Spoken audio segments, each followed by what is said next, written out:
Petone muchinjiko panetsi mekwaro vura yekurapa iyo yakakuna Jesu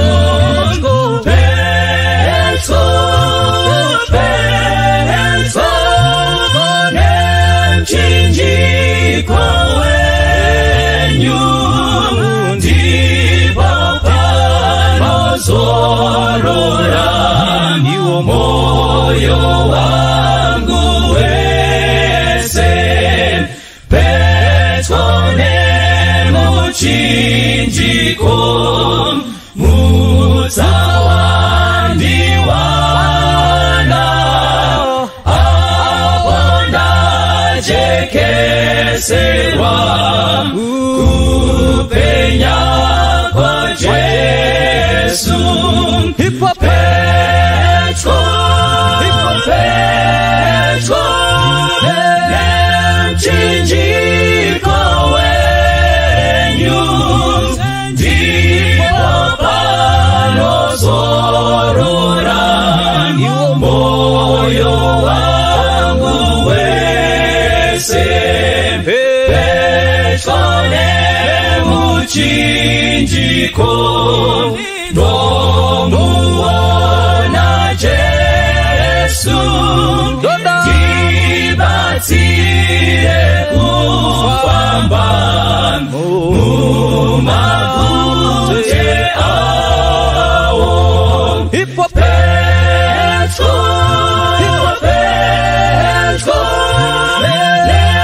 Chinjiko wenyu ndipo panozorora moyo wangu wese Petone muchinjiko noinda noiva Sosika iyo kwerisi ona Petro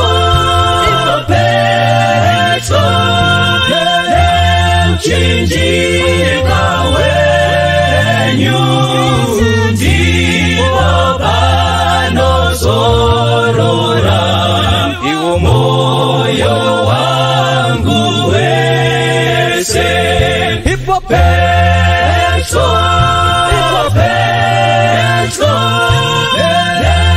chinjiko wenyu ndipo panozorora moyo wangu wese ndipo panozorora moyo wangu wese ndipo panozorora moyo wangu wese.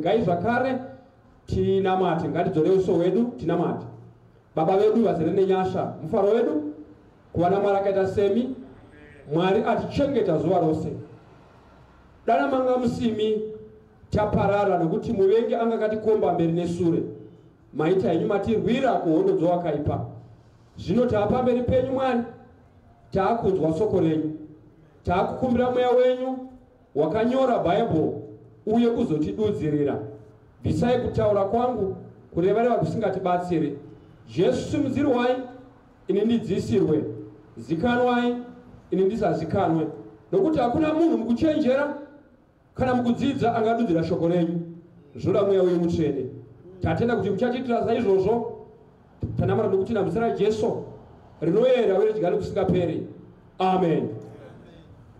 Right, manhero ano tine chidzidzo zvakare chine musoro unoti iwo murairo wakabviswa noupi ko.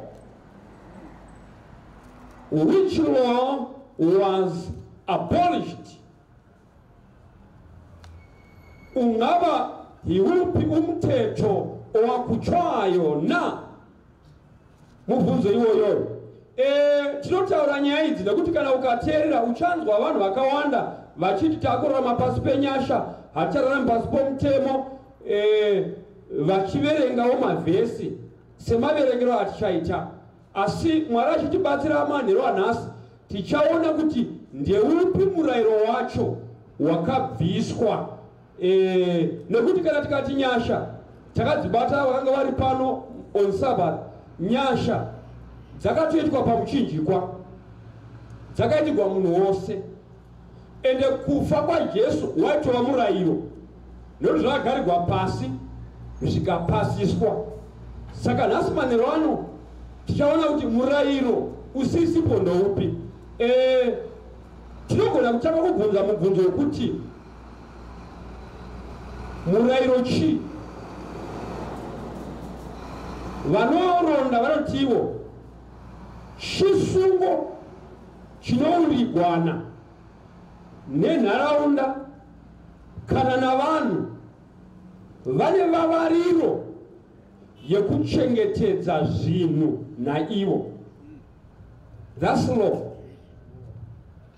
Kurati chinhu chinogadzigwa, chosungwa, chourigwana chichidetsera kuchengetedza zvinhu kana kuti vanhu, chotonzi ichocho. That's law. Wonzi mutemo. Saka konziko kushaya mutemo chi? Mubvunzo wechipiri. Kudarika zvakaurigwana kushayiwa mutemo. Kana zvinhu zvikatourigwana iwo ukazvidarika kana kuti ukazvikanganisa watoshaya mutemo. Saka zvinongori simple zveteichidzidza manheru anhasi maringe nemutemo. Regai titangire apa.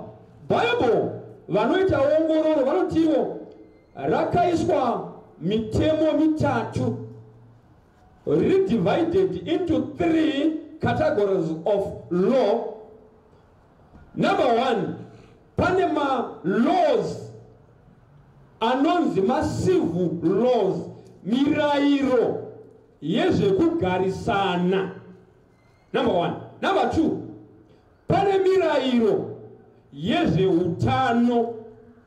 Mbible irimo tichaibata.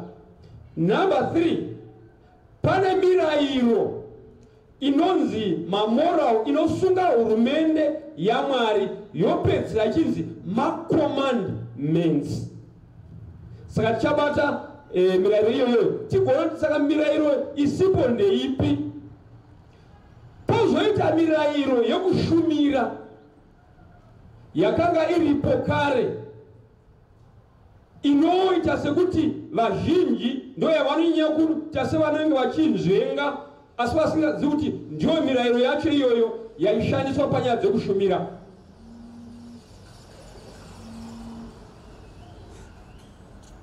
Mother mutindapa service. Saka nhasi uno Mwari achitibatsira mirayiro yakasunga 3 ndo yatichasimba pairi. Tozonyanyo bata anonzi ceremonial laws, because ndo kunoita sekunonetsa vanhu vakawanda. Saka mirayiro 3 tichaona kuti yakabva here kana tichidzidza Bible kuti yakabva here, haichashandi here. Ndeipi yacho? Civil laws, health laws, moral laws. Toto yakabva here sezvinota kuti hatichatongwi nemirayiro, tava pasi penyasha. Alright. Regai titange civil laws. Ndichangobata mavhesi mashoma, mavhesi akawanda, but nekuti topic yedu yakati rebei. Regai nditi civil laws, regai tinzwe imwe mirayiro yakanga iripo yezvekugarisana kuti vanhu vanogarisana sei. Chapter 22 ya Proverbs, Puramai, verse number 28. 22 verse number 28. Tutautaura pamusoro pemirayiro yezvekugarisana, mirayiro yezvekugarisana. Pane mavhesi akawanda chose anosunga mirayiro yezvekugarisana. Proverbs chapter 22 verse number 28. Verse number 28. Ya. Usabvisa mugano wekare ya wakaiswapo namadzibaba ako. Alright, ndizvo zvochaizvo tutira pamusoro pekugarisana. Vanhu vakanga vakaiswa munzvimbo nemigano. Handi mukaverenga bhuku ramabasa avapostori rinoti iro vanhu vakasikwa vachibva pamunhu umwe chete, Mwari akavagarisa kunzvimbo dzaakavaisa ndokubva avaisira miganu yokugara kwavo. Kureva kuti vanhu vagere panofanira kuva neyatinoti isu landmark, panofanira kuva nepegi inoti iwe unotangira apa uchigumira apa kuti musanetsane, nekuti ruchiva muvanhu gurimo kwekuda kuona sekuti zviri seruko zvinodarika zviri kuno, saka ndoda kuyambukira uko. Saka mutemo wokugarisana wakaita kuti vanhu vaise mamaka, vaise mapegi, vaise hoko, vaise miganu. Saka tingati here murairo uyu hauchipo, kati hauchipo, zvoreva kuti munhu anogona kungogara chero paanoda kugara. Zvino kana uchigara paunogadzikwa neumwe munhu achikuisira mapegi, kureva kuti murairo wokugarisana unoshanda. Amen. Hauna kurovegwa pamuchinjikwa. Dai wachiverenga chero verse number 10 pachapter 23 inongofanana, asi atidzokere pane imwe pfungwa. Toda kubata kusiyana kwemutemo wekugarisana. Leviticus chapter 18 verse number 6, verse number 6, verse number 6, 7, 8, 9. Tutera pamusoro patoti masivu laws, mirayiro yezvekugarisana. Ivi mukazoverenga chero chapter 22 ibhuku raExodus, kana muchinyora pasi nyorai pasi. Paitagwa pamusoro pezvinhu zvitatu. Number 1, paitagwa pamusoro pekuti haikona kupinda mumunda wenherera kana wechirikadzi. Kureva kuti munhu aigona kufunga kuti kana nherera isina nomirira ndotora munda wacho. Mwari akatoisa mutemo wokugarisana kuti nherera usaitorera munda wayo, chirikadzi usaitorera munda wani wayo. Alright, regai tinzwe verse number 6, umwe mutemo wezvekugarisana, malaws ari macivil laws, mitemo yekuchengetedza kugara kwavanhu. Regai tinzwe verse number 6, 7, 8. Paikuti verse number 6. Yes. Ngakurege kuva nomunhu unoswedera kuhama yake yomumba kuti amufukure. Ini Jehovha. Usafukura baba vako namai vako, ndimai vako usavafukura. Nayo verse number 8. Verse number 8. Usafukura mukadzi wababa vako, ndiko kufukura baba vako. Verse number 9. Verse number 9.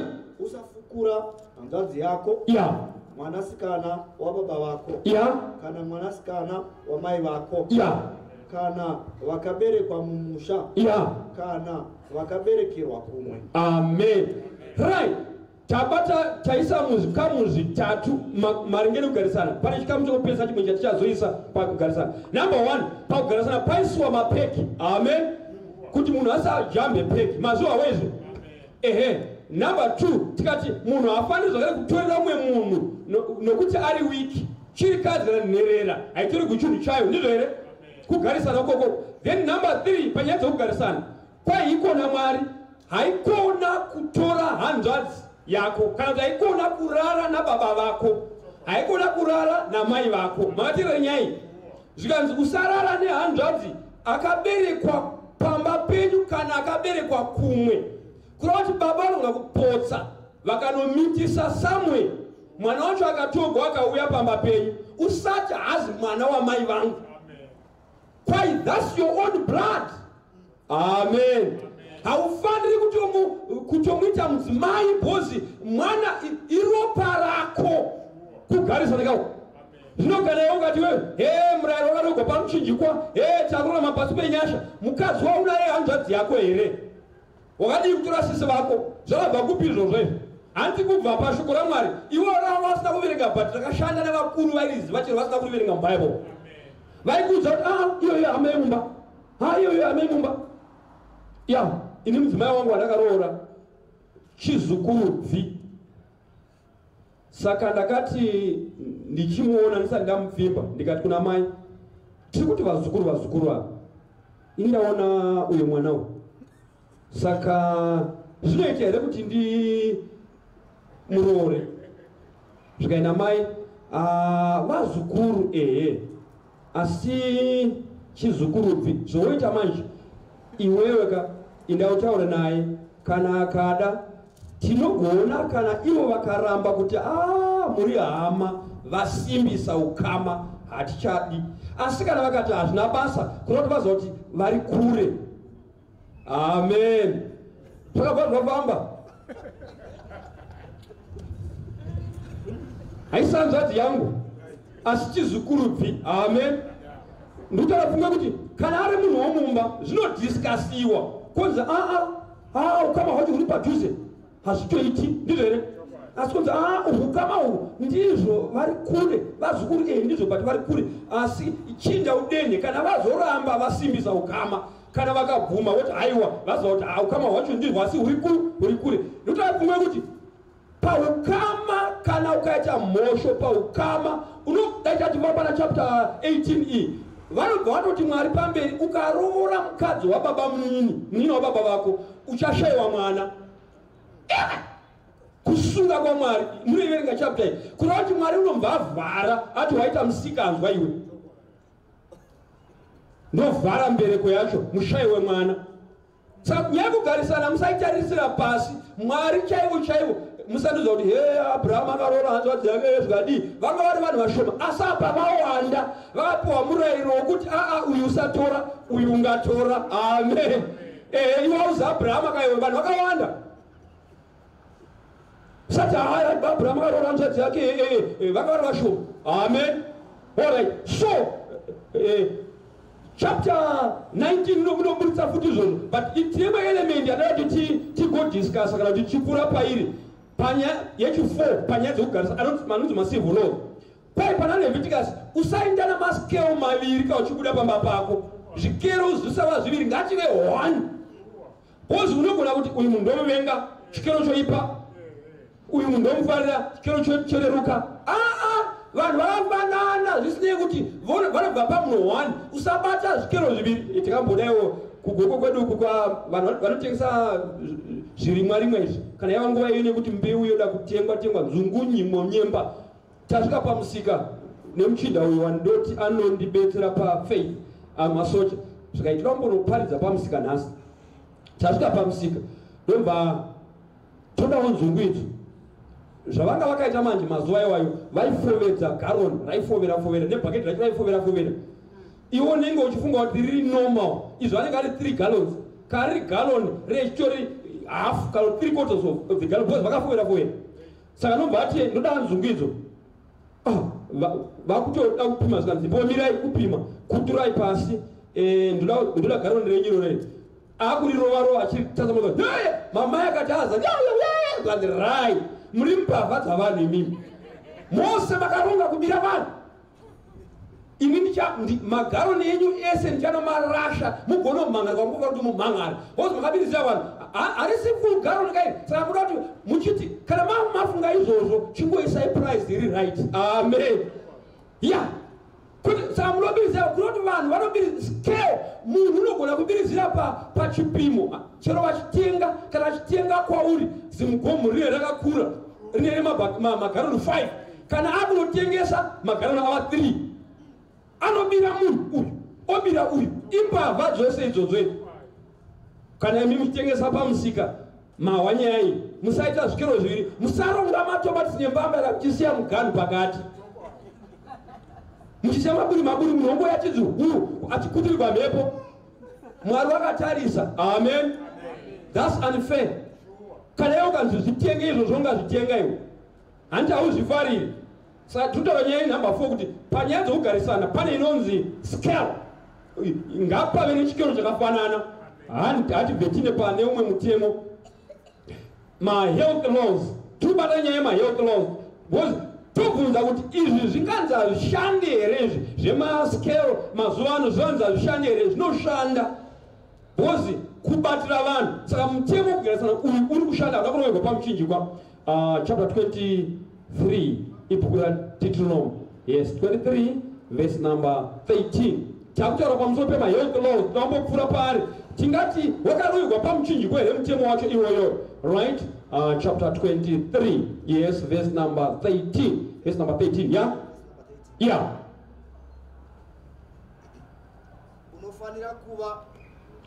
unofanira kuva Nichirea.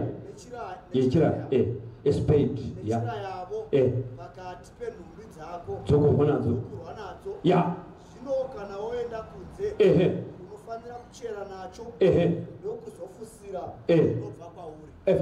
Fambai yeah. Yeah. Unofamba pakati pemisasa yako kuti akurwire nokuisa vavengi vako mumavoko ako naizvozvo misasa yako inofanira kuva michene kuti arege kuona chinhu chakaipa pakati penyu akufuratire. Amen.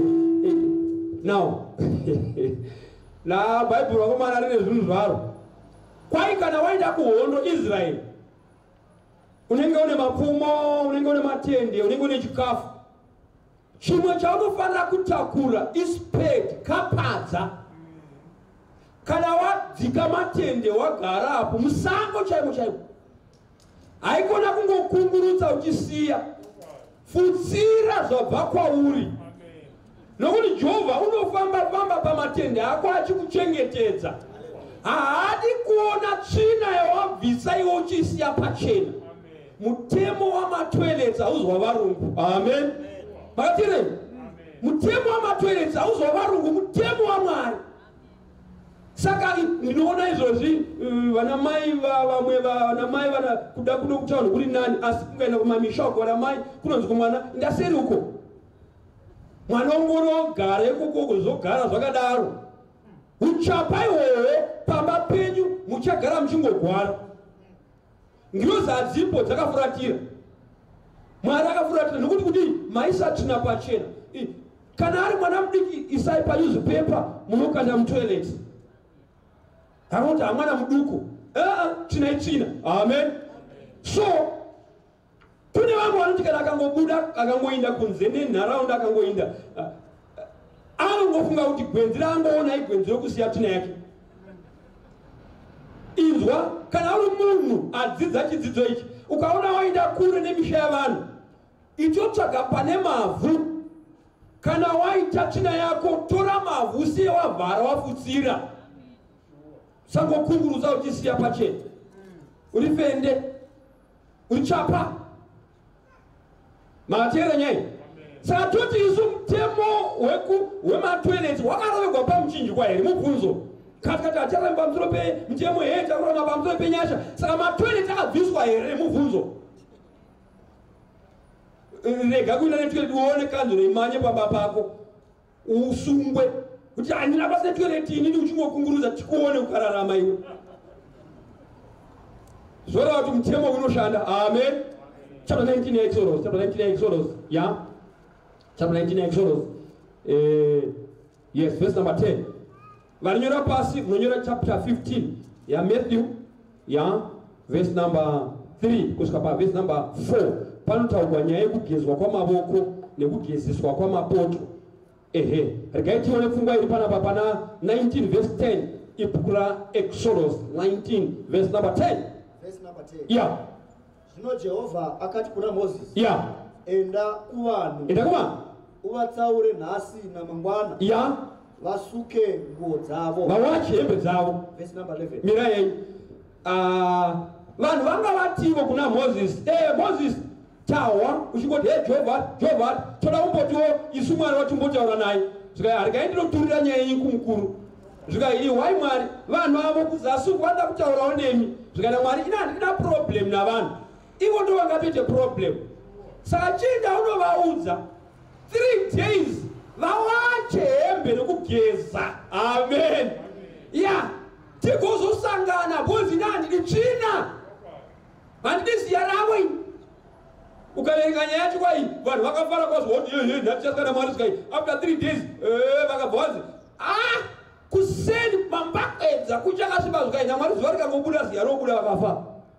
Kwakuchakasviba zvikanzi handi chosangana zvikai sinobva paiswa muganu pakagomo zvikanzi musasvikire pajinga regomo nezvipfuwo ngazvine kure zvinofa. Vanhu vai kwai gomo ratanga kupfungaira pakaita mipande mavhu akabarika kwai vakati Moses iwe kana ari Mwari acho achitaura saizvozvi taura naye iwe tongozowa zvose tichazvigamuchira. pfungwa yangu ndikutiyo vanhu vakaraigwa kugeza nokuwacha hembe. Mwaraita kuti vasabuda ziya, vangobuda ziya chete rikangonuwa vafa. Aita achidzokera pabhuku raExodus pakanga pachigadzwa vaprista. Kana unopinda munzvimbo tsvene aibvisa hembe dzake, otogeza maoko ake, opfeka gauni rokupinda naro munzvimbo tsvene. Kunoti asingangodaro bedzi because aizoti arimo obuda ziya, aifanira kuva nezvinopisigwa, maruva anopisigwa nemishonga inopisigwa kuti munhuwi wake usanzwikwe kunzwikwe munhuwi wamaincense. Iwe papakati ipe kunoti kudii nyaya utsanana, kutoileti, kuwacha, kugeza inyaya yaMwari. Amen. Samungati mimi here saka takurira maminyasha hatichagezi muviri. Iwe takurira maminyasha hatichaji hembe, zvekuwacha hembe zvakarogwa pamuchinjikwa naJesu. Hanura nyaya yacho haibudi apapa kuwacha. Kana ukasawacha varipuka vakabata noutano, kana ukasawacha handinozoti tsvina yabuda mauri yaya yaburitsa zvinhu zvakawanda zvainoaccumulata zvinotoita mabhakteria anotachigwere. Saka ukasawacha uchamba uchingwa mugwere pesiro wafa. Ukasageza usandizoti vari kufamba murikesheni mastriti vati mai vada kugeza wani famba wakadaro tosewewo zvavanhu zvamubhini unozvamubhini iwe avakutochiti naMwari because vanogwara iwe ugwari geza. Handimaona kuti zvinokwira vanotonzi kana akaenda kuvaprofita vanzi geza unopiwa muna vatogeza vakuseni, opiwa muna vatogeza masikati, opiwa muna uri kuudza kuti geza ugezi iwe geza because mvura yakanaka kuigeza kuimwa futi nokuiwachisa. Amen. Saka mutemo wokugeza nokuwacha mutemo wokuti munhu ave neutsanana. Hatingati wakaroverwa pamuchinjikwa. Alright, ndandingataura akaona mavhesi apa because kune ari kuna numbers anotaura pamusoro pekuti kana munhu akanga aita zvinobuda maari zvinenge zvichierera zvinonhuhwa, iye munhu iye anofanira kumbobviswa nenhumbi dzake dzaangashandisa dzofanira kuti dzimwe dzacho dzisukwe kana dzichitobvira dzimwe dzipiswe. Inyaya yecleanliness. Zvaitizve kana munhu achimuka mangwana noga muprista aitarira huma dzavanhu vose kuti hapana ruvara here pahuma, kureva nyaya yamaperembudzi. Inyaya yeutsanana. Amen. So mutemo woutsanana ndewaMwari, hauna kuroverwa pamuchinjikwa. Regai ndimbopfuura nepamaceremonial laws ndikozobata mamoral laws because pamaceremonial laws ndopaita mhere vanhu vasingazivi zvazvinoreva. Chapter 5 ibhuku raLeviticus chapter 5. Kana chapter 4 ameno chemkaverenga chapter 5 asi regai muverenga chapter 4 verse 1 na 2 toda kungodena chete tigoenda kuNew Testament because ndokune mhere dzavanhu vakawanda. Ingodenai pa chapter 4 imichero chapter 4 chapter 5 chapter 6 chapter 7 patagwa pamusoro pemaceremonial laws, mitemo yezvekushumira nayo. Regai tinzwe chapter 4 iLeviticus kai verse number 1 na 2 verse 1. Yeah. Zvino Jehovha wakataura naMozisi akati taura navana vaIsraeri uti kana munhu akatadza nokusaziva pachinhu chimwe chezvakarayirwa naJehovha kuti zvirege kuitwa akaita chimwe chazvo kana muprista wakazodzwa akatadza akapinza vanhu pamhosva unofanira kuvigira Jehovha nzombe duku isina mhosva nekuda kwezvivi. Alright, chimvarai Bhaibheri yenyu totoenda pane imwe pfungwa inotikoshera. Munhu zvanga zvisinei kuti ndiani, whether munhu whether muprista, kana atadza aifanira kuva nechibayiro chemhosva yake. Chero akatadza nokusaziva angozi watoita mhosva. Handinoziva kuti kana pamusoro pemutemo tinoti isusu no one is above the law. Mutemo hapana nozini haini ndiri mukuru ndiri mufundisi mutemo hapana ari pamusoro saka chero akaita mufundisi akaita muprista atadza kana angopinza vanhu pamhosva atotadza, iye muprista mufundisi apinza vanhu pamhosva ngaauye nenzombe duku akanganwirwe chivi chake. Amen. Saka paive nezvibayiro zvaiti nzombe mbudzi, wai, mbudzana, njiva, manyane njiva, zvichidhibhera kuti hakuna chini ndiri murombo ndashaya. Waifanira kutosacrifice besi. Panondibata hapa. Munoziva kuti zvaireva kuti waifanira kuti wewe kana usina mbudzi, usina gwai, usina kurimba kumba kwako, waifanira kubuda musango unotsvaka njiva. Hawirovi nemuseve, hawirovi nerekeni, hawirovi neputi. Theology yako mazuva waifanira kuidzinganisa. Inete njiva iyoyo ugouya nayo kuchechi kuna mufundisi igochekwa isina vanga bozi chibairo chaisafanira kuva nevanga nekukuvara. Saka ndiri kuona kuti mhandi njiva iko zvino bhozi wanga cha mhosva yako yeyo njiva yeyo Apron yeyo njiva yeyo nekumambo yeyo njiva yeyo South Town nayo njiva nayo yeyo haufaniri kumboitema nedombo. Unofana kuirega ineti. Saya zvongadai wabata njivangani. Zvaone makumbo eBP neshuga zvakasangana ipapapo nemaulcers zvikazosangana arthritis zvikabva zvasunga mabvi iwe. Saungadai uchita sei? Jesu ngaavongwe. Amen. Jesu ngaavongwe because vanhu vaingada because kana ukasasacrifice waitofa. Kana watu wairuze njiva zvanetsa waitsvaka manyana zvoingani njiva dzine matendereko zviri. By the way njiva dzinobereka season hadzinobereki pose pose njiva. Panobviswa zviyo mumunda paya ndopadzoita manyana zvineko zvino zvakabviswa rini zviyo. Saka manyana mangada ungadai wowana. Hakuna kana wani njiva nemanyana eko zviri. Saka nofana kudzinasa njiva mhenyu isiri nyana iyo zvino iwe. Pakati ipi asi Mwari ngaavongwe. So katotarisa nyaya yemaceremonial laws paireva kubayira zvibayiro kuti iwe ukwanise kuchenurwa. Panonetsa vanhu pachindwa pachapter 2 yaColossians, pachapter 2 yaColossians muMwari ndo pakazara vanhu vasingazivi kuti zvinorevei. Panga pachitaurwa naPaul achiti achararama pamusoro pemurairo asi pasi penyasha. Aireva murairo wainetsa because kune maJudha anga achiti Jesu uyu auya haaziri iye. Saka vaisagamuchira kuti zvibayiro zvapera. Vaitoti ngakurambe kuchitwa masacrifice kuchidzingiswa vanhu. Samirayiro iyi yainetsa even up to now. Kotori nevamwe vari muno vanototi kwe hatite maceremonial law. Kutosimbisa nyama nyama feast kwai takabva kuJerusarema. Hauzivi kuti Jerusarema kuna imwe mhodzi yakasara isati yaziva Jesu. Ichiri kuramba kuti Jesu ndiye ichakamira kuti Jesu azvakwe isitakamira kuti Jesu adzoke. Saka ukaona uri palaini yekuti hatisimbisa maceremonial laws naye wanofanira kungati uchakati saye.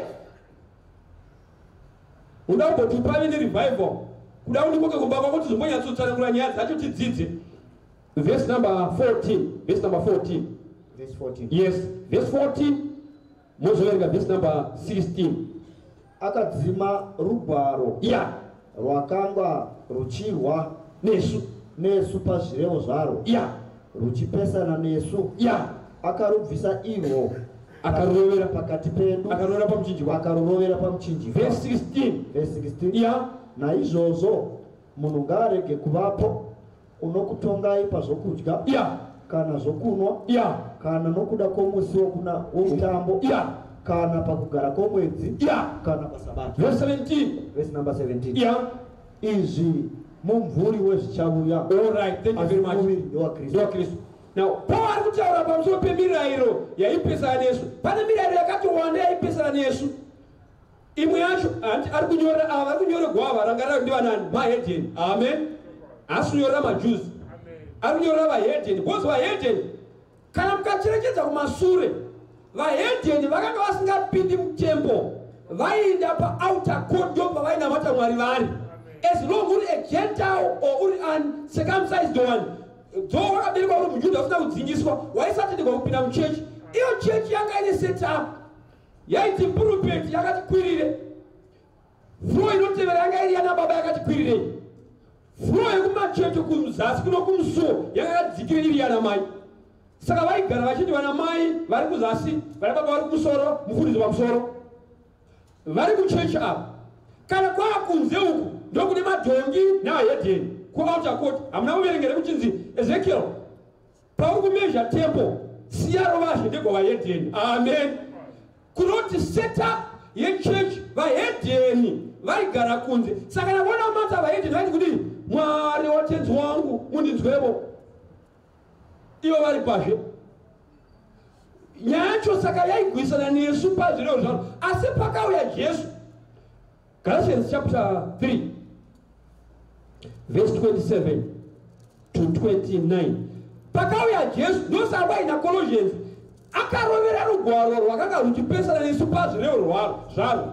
Zvikanzi akavakunda vakuru vamasimba achivakunda nemashoko. Because aivaudza kuti kana totaura nyaya yesalvation ini ndini anobatanidza vese. Chapter 2 yavaEfeso inotaura zvekuti Kristu akauya kuzotibatanidza pavhesi 14 kusvika pavhesi number 16. Akauya kuzotibatanidza kuti mupanda waive pakati vaitsemura kuti mujudha nomuhedheni ubviswe vasare vaite chinhu 1.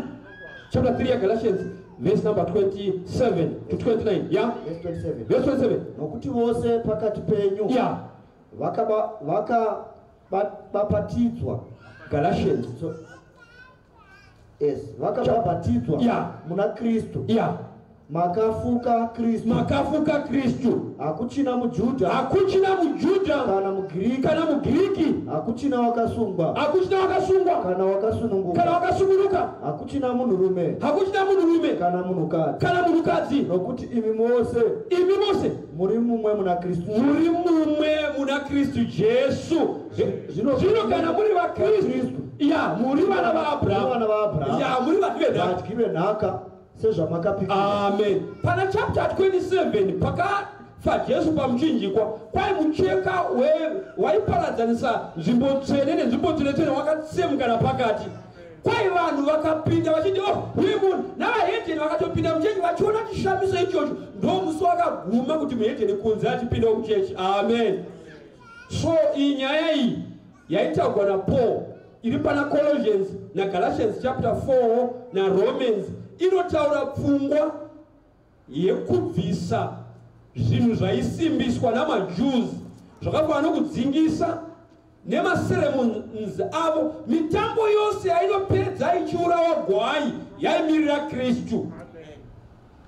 Kana pangoita any ceremony pakanzi panourawa mhuka zvaimirira Kristu. Saka chiziko mumvuri ndo zvaive zvibayiro izvi, muviri ndikristu. Saka Kristu pakauya achiti zvapera, aireva zvinhu zvakawanda zvakati zvapera. Zvimwe zvaiti zvapera, maseremonies akanga achiitwa, mafeasts akanga achiitwa, kwai zvapera. Zvimwe zvangati zvapera ndi Satani kuti achakwanisi kutendeuka atovharirwa kuzhe. Alright. Saka nyaya yemaceremonial laws iyo haina kubviswa asi yakazadziswa. Amen. Mubate concept. Murairo wamaceremonial laws hauna kubviswa but wakazadziswa Kristu paakauya. Jesu notaura pamusoro pemurairo. Takubata macommandment man. Chapter 5 yaMateo. Chapter 5 yaMateo. Chapter 5 yaMateo. Jesu anotaura pamusoro pemacommandments. Tinombova Jesu achimbotaura pamusoro pemacommandments, mamoral laws. Timbomuhwa achitaura. Matthew chapter 5 verse number 17 kusvika paverse number 19. Verse 17. Yeah. Musafunga kuti ndakauya kuparadza murairo kana vaprofita. Handina kuuya kuparadza asi kuzadzisa. Amen. Nokuti zviro kwazvo ndinoti kwamuri kusvikira denga nepasi zvichipfuura yota imwe kana tsanga imwe yomurairo hazvingatongopfuuri zvisati zvaitika zvose. Naizvozvo ani nani unoputsa mumwe wemurairo miduku iyi akadzidzisa vanhu kuita saizvozvo uchanzi muduku muushe hwokudenga. Amen. Asi unoita akadzidzisa uchanzi mukuru muushe hwokudenga. Aha. Now Jesu ari kuti musafunga ndakauya kuzobvisa murayiro wavaprofita, ndakauya kuzozadzisa. Saka paya panzipo mumvuri zvibayiro muviri ndikristu, iye paakauya kuzofa aitozadzisa kupruva kuti pamacommandments haana chaakabvisa. Ukadzokera pana verse number 29 chapter 5 iyoyo chapter 5 verse 29 verse 29 Verse 29. Kana ziso rako rorudyi richikugumbusa uribvise urirashire kure kwauri, nokuti zviri nani kwauri kuti mutezo wako mumwe ufe, muviri wako wose urege kukandirwa mugehena. Alright. Tikati Jesu abvisa mutemo era kati atosurudza itanda achisa mberi, kwai kana ziso rako richikutadzisa zviri nani kuti uribvisa ziso iroro pakuti iwe uinde mugehena mazuva akakwana. Beta kutoti usare une ziso 1 uchigadzirira mambo waKristu, pozi uchazodzoswa maziso ako. Amen. Now to verse 32. Ingoti jambe mu verse 32. Verse 32. Verse 32. Yeah. Asi ini ndinoti kwamuri. Mumwe nomumwe unorasha mukadzi wake asine mhosva yeupombo unomwitisa upombo. Naye unowana warashwa unoita upombo. Zvino tingati here Jesu abvisa murayiro woupombo kuti chitanda chatoiswa mberi, zvikaimakawa kune vekare zvakanzi kana munhu aita upombo emurashe kwenda kuti ini ndiri kuti kana munhu akarasha mukadzi wake achiti ane upombo, mukadzi yakanowanikwa aita upombo, nemurume amuwana aita upombo, chitanda chacho chatoiswa papegi yakakoma. Pamusoro ambe ati makanzwa kuti zvakanzi kune vekare anotira akarogora kujajiwa kumakoti, asauti benzi anojajiwa naMwari gehena. Zvino wangano achaenda kugehena. Benzi ukoona kuti muromo wako apa uchisefa usingagoni kuti benzi kumunhu wakaropafadzwa, uchingoti munhu benzi, vamwe vati haurasi benzi, vachitotamba vachiseka. Wenza waita uchiseka, waita wakakunya mhazha uchitsamwa, ukangotaura vara iroro kwayo unotonge kwagehena. Pakati ipe ndinotaura pamusoro Jesu haana kubvisa. Kwai kana munhu akadzidzisa vanhu kuti mitemo iyi haichengetwe, munhu iye kudenga anenge asiko. Asi munhu akadzidzisa vanhu kuchengeta mitemo iyi achanga ariko kudenga achinzi mukuru. 19 verse 16 yeMateo. Jesu akataura pamusoro pemacommandments here, because ndo pamwe panonetsa vanhu apa kuti Jesu akarovera pamuchinjikwa mitemo pasina moral laws. Rekaichinzwe verse number 16. Verse 16. Yes, chapter 19 yeMateo. Tarirai mumwe munhu wakauya kwaari akati, mudzidzisi wakanaka, ndingaita chinhu chakanaka chipi kuti ndive noupenyu husingaperi? Akati kwaari, unondibvunzireiko pamusoro pezvakanaka? Aripo one akanaka, uripo mumwe wakanaka, asi kana uchida kupinda muupenyu chengeta mirayiro. Haleluya. Ni Jesu ka rekaitiwe mukomana anobvunza pazasi zvikakudi. Verse 18. Akati kwavari, akabvunza kuti piko ipi mirayiro yakawanda, tine mahealth laws, tine maceremonial laws, tine macivil laws, saka ipi mirayiro yacho inoita ndiinde kudenga ndipinde muupenyu? Regai Jesu apindure. Jesu akati, usauraya, usaita upombo, usaba, usapupura nhema. Chimbira yenyu. Saka Jesu ari kurova maceremonial laws here kwamato. Jesu areva macivil laws here kukonekwa Sorobhoni kwatava. Jesu anamboreva, Jesu akanyatsoita pamacommandments, usaba, usaita upombwe, usapupura nhema. Areva macommandments iwo ari pana Exodus. Inzwai vana vaMwari. Mamwe aya also not my laws. Asi atoenda pamamorals anosunga hurumende yaMwari anonzi macommandments. Varacho iri riri kubva kuhondo. Kune anonzi commander. Munhu anonzi commander ndiye ane ma-instructions achirayira vanhu ava vari kukomandiwa ava masoja mamwe aya. Zvino commander haagoni kufungidzira zvaataura ndizvo. Uye commander kana ataura, iwe haucheuki uchiti mati kudii. Uye kana ataura commander, haubvunzi mubvunzo. Kana ungabvunza mubvunzo, kana kati jump, ungatobvunza how high uchichamba. Nokuti command is directive from the commander. Kana kati fire, kana kati shoot, chero kune kachembere kakasenga huni kari kubvako, kana commander angoti fire, hauti iwe chembere. Pamwe akaudza kuti muvengi anouya akaita sechembere akasenga huni ane mabhomu. command. Saka achinzi command. Command, that's an instruction meant seal. Zanamigwa and mimi simenti kumenda kunamira moti mimi ndono menda ngoro unomenda baskoro kana ndono menda mota kumenda kusila kuvalira kana amino zima solutions zomazwano but zvedu zvakare zvima kana changomenda chigamba chamenda chasila auchachibvisi unodambura sealed. Sounds it's a command and a sealed. Zvaraigwa izvi zvanamigwa hazvina mubvunzo. So also I am a commandment aya ari kutaurwa naJesu aya haana mubvunzo harizenikwe. Alright, regai ndipoti zvishoma. Iye Jesu akati vanhu vamachengetere macommandments. Papa ida chirungu manja. My pastor. King James Version. John chapter 4 verse number 15. Imiverenge inishona. Verenge inishona. Tukoisa kuchirungu. Pana nuzi ma laws. Kwa nuzi ma commandment. Tinzoti. Jesu achitaura kuti. Pana fana kuchengetwa. Akati kuchengete ma laws here. Kauti ma commandments. John chapter 14 verse number 15. Verse 15. Yes. Kana muchindida. Yeah. Muchachengeta mirayiro yangu. All right. The guy is the King James Version. Oh, yeah, yes, Pachina. Thank you very much. Okay. If you love me, yes, keep my commandments. I like the word commandments. Amen. I don't, if you love me, keep my laws. No. I can't keep my instructions which were sealed. Amen. Saka don't put this by my commandments are in you are 10. Matumba changari maviri. Mukadzora kuna chapter 4 verse 18 ibukura Deuteronomy na chapter 31 verse number 17 18 pa bukura Exodus. Kwa iko mirairo hii Mwari ndiye akanyora ma commandments akanyora no mumwe wake papwe. Ukana pa chapter 31 bukura Deuteronomy Moses akanyora mitemo anonzi ma laws akamaisa pa bhuku. But I am a commandments akanyogwa na Mwari akamaisa pa mapwe.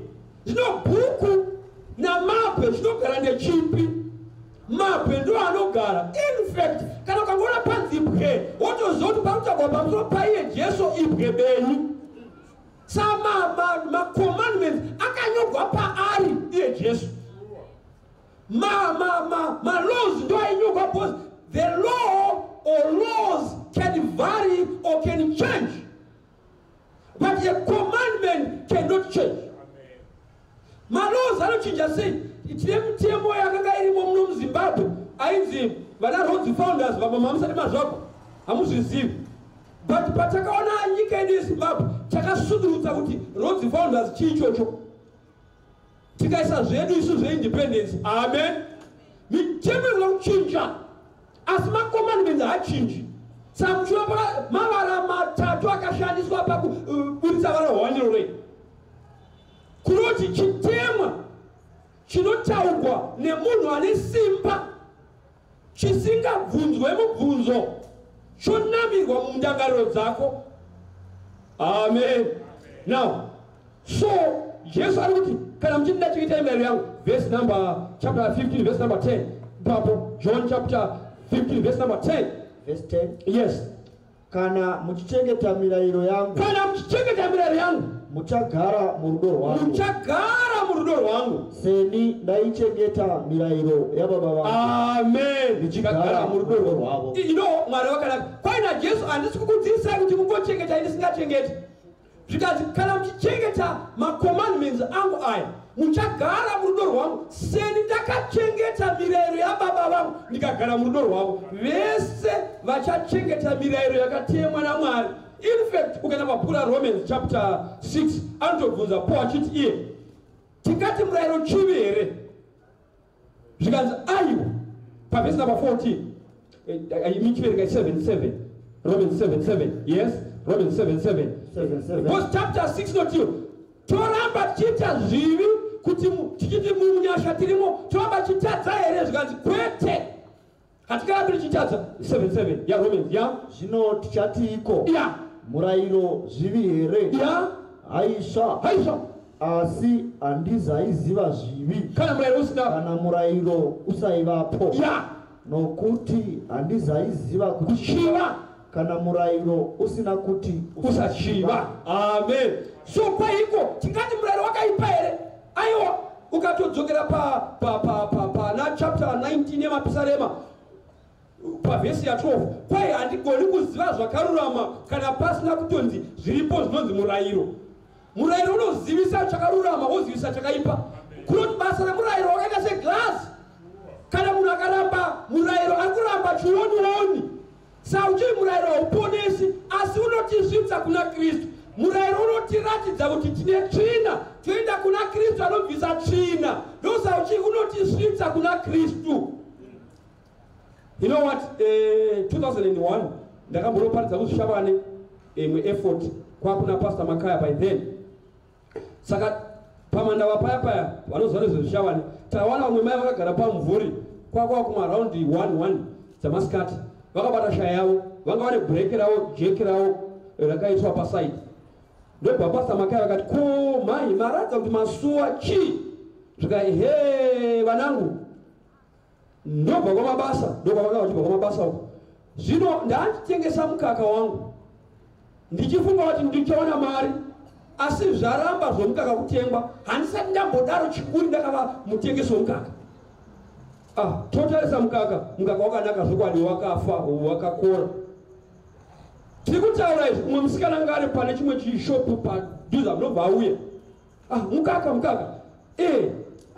ndobva atarisa mukaka wakanaka zvokwadi ndobva atarisa mai avo ndobva ati uye pano mai ndobva aenda navo muchishopu kuda kanova paglasi ndofunga kudaro vodzoka vakaenda patepu ndikaona kutora zambia yavo vachinyorovesa vachipukuta zvikai unobva kupuka mwanangu vakatava kudetemba vachimutenda. Chii changa chaitika pana mai ava nomukaka wavo vakabva kwamabasa natauya bhaziria kuseni kwakuneka mhepo kwakakuneka chando. Zvino ivo havana kuzoti chii chaitika dzokonoko vobuda zifulu ranga rakanamatira pasaiti ndiro ranga raoma rakaita green. Saka vanhu vaiti vakatarisa mukaka votarisa zigreen voti chii chaitika nomukaka chii chaitika mubvunzo hauna anopindira kuti andofunga zigreen ambosara mukaka. Saka hakuna akatenga mukaka kusvikira mai vagara zvino vabata shaya vaperegwa. But vakazobva ipapo vati ndapoterera kwose kumaglasi kwese zvino ndakuchiya ndoenda kuhighlands ndofunga kuti wakanotengwa kwapera.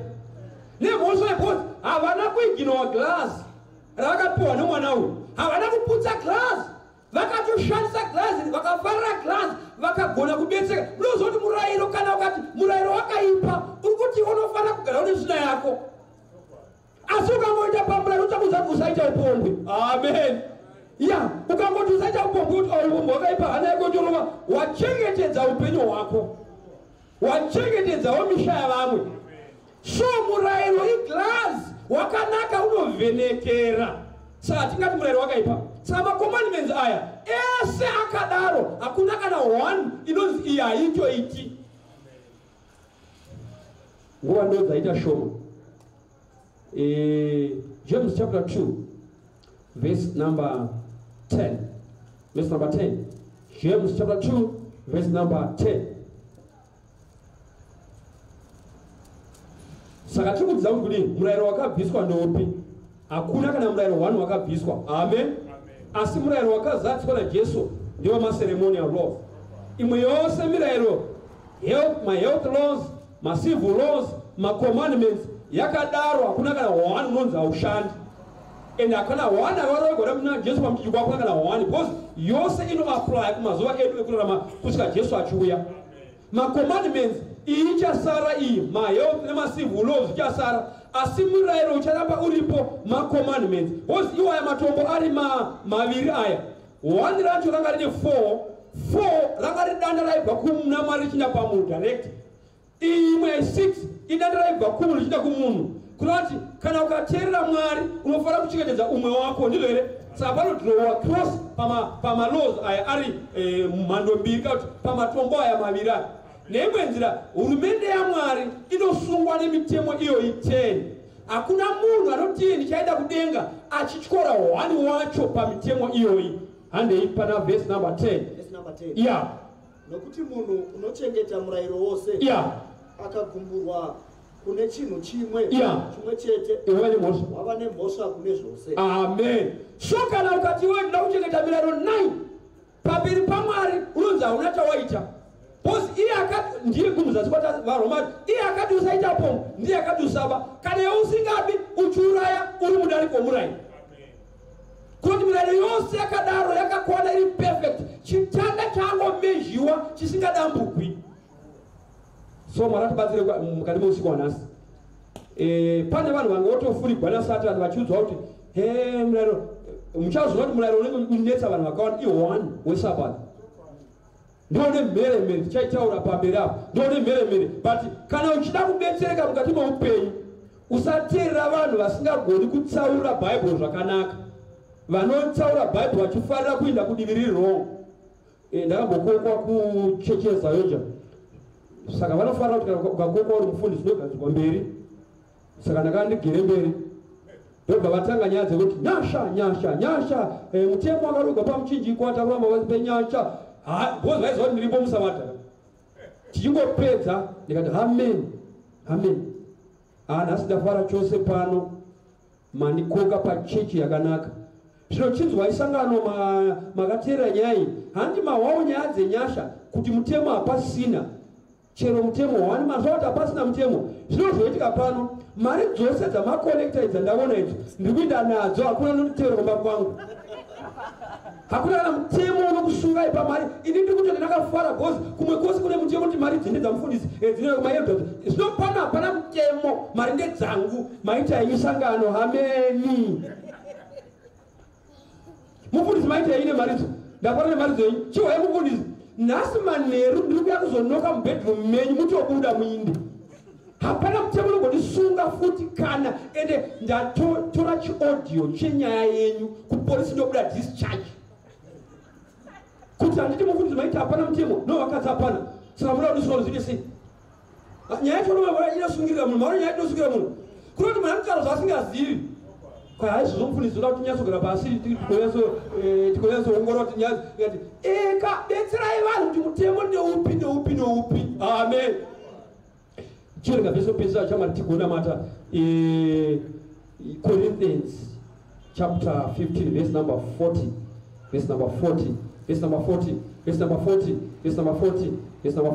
Yes. Yeah.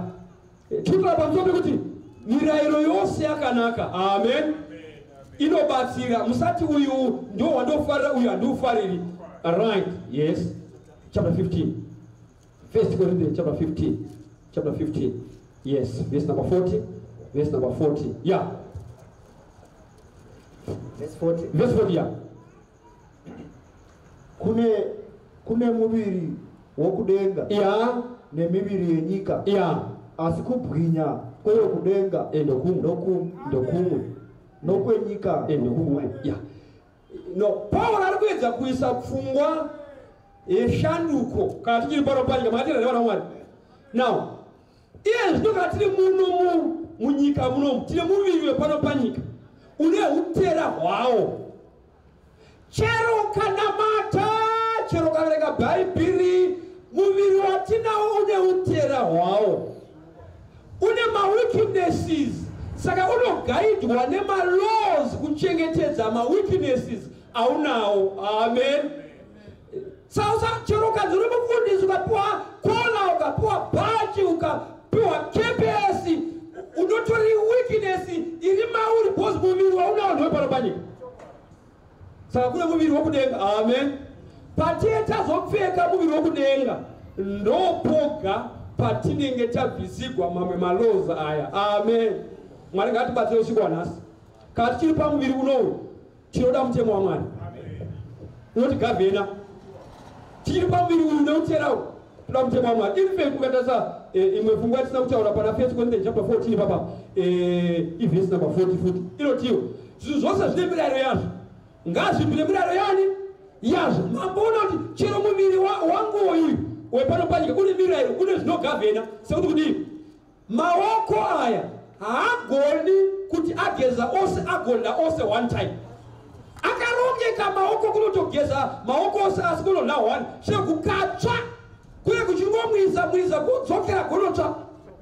Left hapo taasoreka nikubetserewa kana gwakatoroigwa unless uchidana left right wa habetseri left anangomirira musoro enyama ende anolungigwa na right otopiwa hapo imi anoteerera left uyu.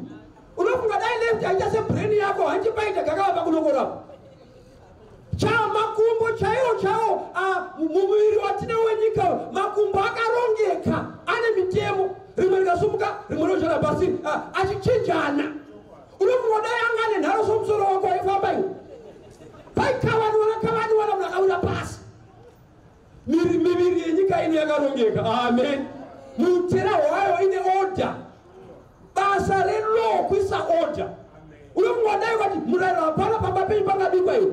Handi mai ndo vanopa mutemo unasitobike chii. Chero mai chero vatorha magwanda kana usingani magwanda uchaona nezvaro. Hakuna ngati ini chipoto changu mama isa chenyemba rekanise changu ini chemagwanda mama isa chenyovi rekanise changu chombora mama isa chematemba mushiro yakubiri kusati. Chero baba ndakadai so ndichitsvaka chikafu ndichitsvaka nyama handimboigariri kuibika ndotobhara fo ichibikwa namai ndikaonekwa nchimiramira pamoto kwaidokara anobika ndimai pamba pakarongeka. Amen. Kana zvinhu zvose zvine mirayiro yazvo munofunga kuti Mwari angati haana murayiro hazvibviriba toda kuna Mwari. Mwari ndibetsereiwo mumuviri uyu une utera kuteerera mirayiro yenyu kuti muviri wacho uchengetedzeke. Amen. Muviri yenyika ine utera hwayo kuti ichengetedzeke panda ma-laws nema-regulations anobva pamuromo paMwari. Muna matwaunawo here usiku hanaso Mwari ndibetserei Mwari muviri uyu usati wava muviri wokudenga muviri wenyika ino une utera hwayo ndichengete mirayiro yaMwari. Kauri muna matu wako simuka tinamata tose Mwari ndibetserei muviri uyu panda kuti ndilongeke ndichengete mirayiro yenyu kuti ndigone kuponeseka. Mwari akuitire zvakanaka. Mwari kunopafadza. Kuda tingada kuti vamwe vanga vari vaenzi vauyawo nhasi vanoti isu tachingofunga kuti mirayiro yakarogwa pamuchinjikwa takuramba mukati menyasha ndidzo but dzine mutemo futi. Nekuti chero Noa paakatigwa nyasha akapuhwa mitemo yokuvaka nayo arika. Haana kupuhwa kuti ndaunoita madiro aJorgina akatopuhwa nemhando yomuti akanzi tema muti womugoferi akapuhwa measurement kuti haungovaki zvinhu raunoda iwe akaiswa mameasurement munyasha imomo. Saka nyasha dzine mutemo. Amen. Yes. Pane ari kuti indasani ndaziva kuti zvokwadi mitemo iyi inofanira kuchengetedzwa iyi. Nhasi ndadzidzawo ndinofanira kuichengetedzawo. Mwari achindibatsira mirayiro iyi inofanira kuchengetwa muviri wandidawo utera. Kana uri munamato waunawo ungadaro uri mueni sumudza ruoko rwako kuti Mwari ndibetserei kuichengeta yakakwana mirayiro iyi sezvarayirwa naMwari mumuviri wandina uyu. Pada kuchengetedzwa muviri unoda kuchengetedzwa nemitemo yakaiswa naMwari ingava yeutano iripo mirayiro. Kana aripo anoti handandiri mweni ndisina mboziva kuti mirayiro iyi inoshanda asi nhasi ndadzidza sumudza ruoko rwako tinamata tose. Aripo here visitor handimoni ndakuna wati baba vedu vakudenga ndokutendai zvikuru panguva yamanheru. Nerudo rukuru rwamunavo kwatiri. Tingadai takafa nezuro tisina kuwana zvidzidzo zvakadai asi mune rudo nesu. Mama akatichengetera zvidzidzo izvi tidzidze kuti mitemo iyi inoshanda as long tichiri mukati memuviri uyu une utera hwawo. Panda mirayiro inogavhena muviri iwoyu ingava mirayiro yezvekudya, mirayiro yezvekufamba, yezvemapfekero. Mwari inoda kuti ichengetedze miviri iyi neshoko renyu. Tine macommandments anopupura kusungwa kwehurumende yenyu. Tinonamata Mwari mumuviri iyi mune utera kuhwa sokuti inorema, kuhwa sokuti haitoiti. Tinokumbira simba raMweya Mutsvene ridzike pamusoro pemiviri ine utera iyi tikwanise kuchengeta mirayiro yenyu yakakwana iri 10. Nokuti anochengeta mirayiro yakakwana akagumbukwa pa1 une mhosva pane yose. Hatishuri kukonewa kana umwe chete, asi tibetsere nasimba ramwe mutsvene. Tatenda hedu nokuti muri Mwari akanaka achatiperekedza uye achabvisa ukoko hwaSatani hwokufunga kuti mitemo iyi inogwadza uye inorema, asi kufarira mitemo yacho nekuti ichatichengetedza kusvika muchionekwa. Kunamata kutenda mukuzviriripisa kuzita rinoyera richigana kusvika perera Jesu Kristu. Amen.